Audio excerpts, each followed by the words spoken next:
Yo, it's Sway. Sway. Sway. Sway. Sway. Sway. Sway. In the morning. In the morning. In the morning. In the morning. In the morning. In the morning. Only on Shade 45. Wake your fuck ass up. Yeah. Bitches. Sway in the morning, Shade 45. Tommy Mottola is here. Yep. So, in that song, the original, you are that Tommy Mottola, right? I am that guy. So people have been singing songs about you since the 70s, for 80s? decades. Yeah. All right, man. I want to ask you about people. You got to pick up this book, by the way. I mean, all the things you wanted to know about the music business and his life and artists he's worked with. You pretty much, you don't hold back. Hitmaker, The Man and His Music is the book. I remember there was a moment working at MTV. I was right there when Michael Jackson came out and made some really explosive comments about who you are and the relationship between you and he. How did you first start working with Michael? And what did you think? we worked together probably 12 years or more prior to that. And we had nothing but an incredible working relationship. Yeah. And I think a lot of that was to do with the fact that we were having success and everything was going exactly the way Michael had wanted it and had hoped for. This was around the time of all the allegations that had come out about Michael, and with reference to the things that were being said about him, child molestation charges, and the Invincible album, and it was almost a perfect storm where all of those allegations and this album came out. The success of this album, very early in its time. Was not nearly the kind of success that Michael was hoping for or that we were hoping for as a company. And so all of those things converging, like any child or artist, you lash out at, your record company, the voice of authority. It's never anybody else's fault, right? So I think the fact that it didn't sell, really disturbed him, and he thought that we were not standing behind him. So, there you go. Yep, and then he had a press conference, and Al Sharpton was there. Correct. And I remember this like it was yesterday because it came out of nowhere. Right. And people are going to pay attention because Michael didn't come out and make public announcements often, so Correct. the whole world was watching. Correct. And this is what he said. The record companies really, really do conspire against their artists. They steal, they cheat, they do whatever they can, especially the black artists. Tommy Mottola. Tommy Mottola is the president of the record division. He is he's a racist, and he's very, very, very devilish. Devilish. Right. So the next day I wake up and I see my picture in the paper with devil horns on the front page, wow. right? Yeah. So I'm going like, okay. So just for the record, you don't worship the devil or No, demonic practices, nothing like that? No, as a matter of fact, when the press conference had happened, I picked up the phone and called Sharpton, and who we work very closely with matters of minorities, and Al and I had always, I was always a big supporter of everything that's going on in the Action Network and the community. And so I was in shock. Al said to me, look, this was supposed to be about about black artists and their treatment in the music business. I had no idea he was going to pull this stunt. In fact, Al went forward and made a big statement to all the newspapers, about what Michael had said and about all of those things being, in his opinion, untrue. And that I, in fact, was there supporting Michael in a very, very big way. And Russell Simmons and, everybody that had heard all of that just stepped forward and just said, look, if you don't have a good piece of product and it's not successful, it's not always the fault of the record company. So, it blew over, and, Michael and I got friendly, very friendly again.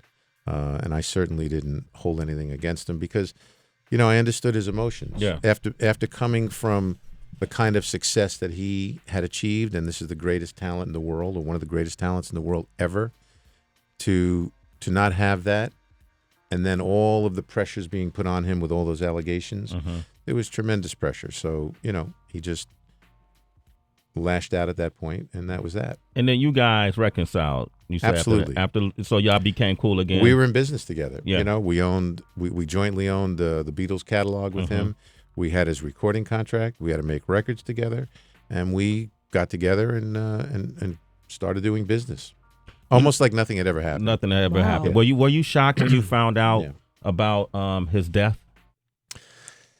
Ooh, I was, I was terribly shocked because it happened, Yeah. but not that it happened. Mm-hmm. Do you know what I mean? Explain that. I mean, Michael had really not taken care of himself, in my opinion, and everybody around him never really watched him the way they should have, and was in a lot of ways were around him for all the obvious reasons. This was a money machine, simple as that. And there's no finger pointing. Yeah. There's no finger. Look, this was a 40, 50-year-old man who was responsible for his own actions, period, end of story. But at the end of the day, there were a lot of yes people. Most of them were all yes people. I was one of the few guys that said no. Yeah. And I was also one of the few guys that, as a result of that, A, had his respect, but B, was the subject of him when he wasn't happy as well. Yeah. So, I just wish that people were there to have a stronger hand in what was going on and what was not going on. But, coulda, woulda, shoulda, no one really knows all the facts because no one was really there. Sad thing is Michael's not here. He's not that's here That's today. the pathetically sad thing, to have that great a treasure gone. Lauryn Hill, Miseducation of Lauryn Hill, one of the most prolific albums that's ever. I'm not even going to pigeonhole and just say hip hop. No, just you shouldn't. You music shouldn't. in general. No, that's a global sound. Sorry. That's a global sound. Tommy Mottola is here.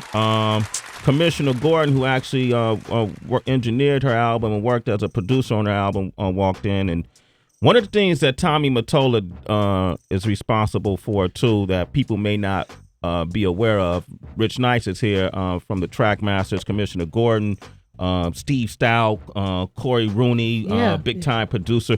All these guys were some of the first young black executives. You mentioned that earlier, too, was Tone and Poke. Tone and Poke. Yeah, we started Tone and Poke and Stout, and, of course, Corey. Corey was a great friend and a great talent. Yeah, and Corey did a lot of production. I met Jennifer Lopez through Corey. Yeah. And you had Corey working with her. And you were one of the first to put those young black executives out front, give them their branding, help them build their empire. We took Puffy and Ja Rule and put them on pop records, if you remember. That's right. Whether it was J-Lo or Mariah, with Fantasy and Ain't It Funny? I think it was, yeah.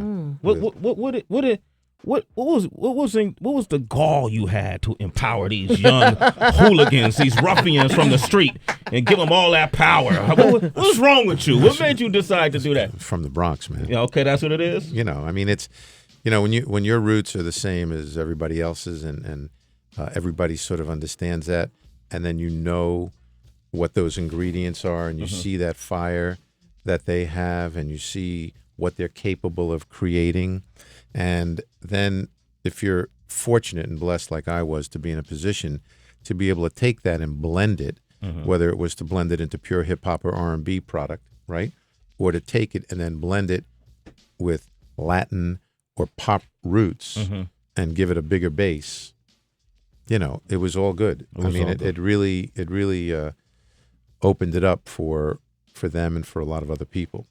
Now, Mariah Carey, your relationship with Mariah is legendary. I know you don't cringe having to talk about this. I'm sure. Mariah, you met her, as an artist, and then you went on to marry her.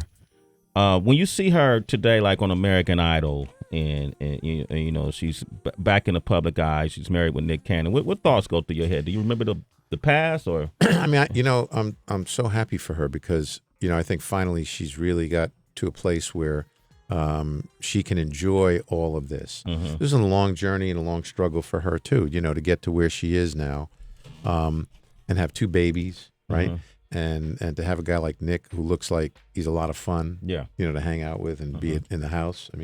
Constantly having somebody make you laugh like that, So I look at it and I feel good about the fact of where she is now. And I feel even better about the work that we did that gave and will give a lasting imprint of everything she's ever done forever.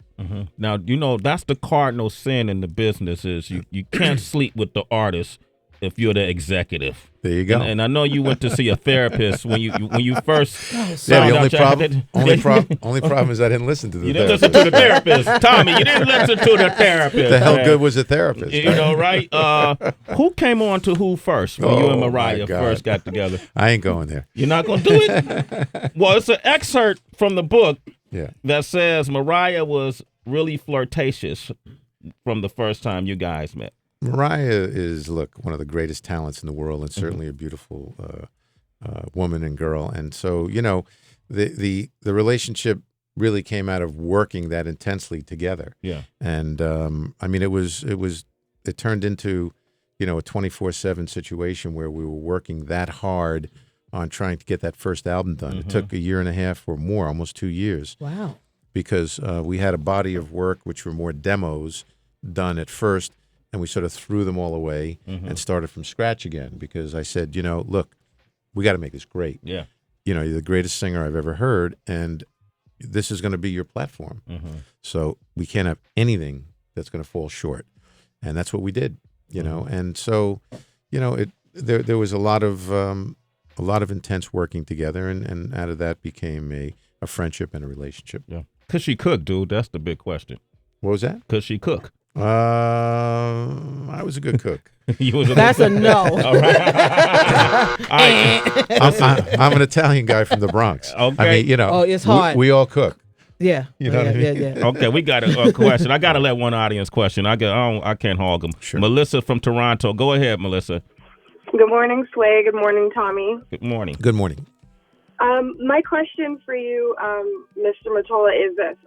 With the way, I guess, being in the industry for so long and seeing everything progress from the labels having more control over the artist to the artists now having more control over their careers, where do you see the music industry going or trending in the next 2 years? And what would somebody who wants to be, you know, someone like you look out for in the next 2 years as far as what to look for in an artist or how to sign an artist or, you know, how to break... Great question, Melissa. Yeah, You it's a got great- it. Yeah. Yeah. It's a great question. It takes about a day to answer, but I'm going to make it in 10 seconds. So, or 20. But the thing is that because of the way music is delivered now, there's a more insatiable appetite than ever for music because it can get to just that many more people. The thing that we did that doesn't exist now is we sort of control the supply chain. And by that, I mean, we found the artist, we helped develop the artist, we helped image the artist, we distributed the music, we had our power at retail because of the leverage that we had our position at radio, as Sway will tell you, where we were able to deliver the goods to radio, so radio trusted us. Every one of those vehicles that go into breaking and developing an artist's career were sort of under this umbrella that we worked very hard at and developing, you know, this quote unquote supply chain. That allowed us to give continuity and consistency, you know, with each artist and then develop lots of them because of the success and the revenues devised. The economics today in a record company, a traditional record company, do not allow that process to happen anymore. Yeah. And now the artists have taken total control pretty much of everything that they're doing because they can just, you know, download, upload, whatever, anything, and anybody can see it overnight.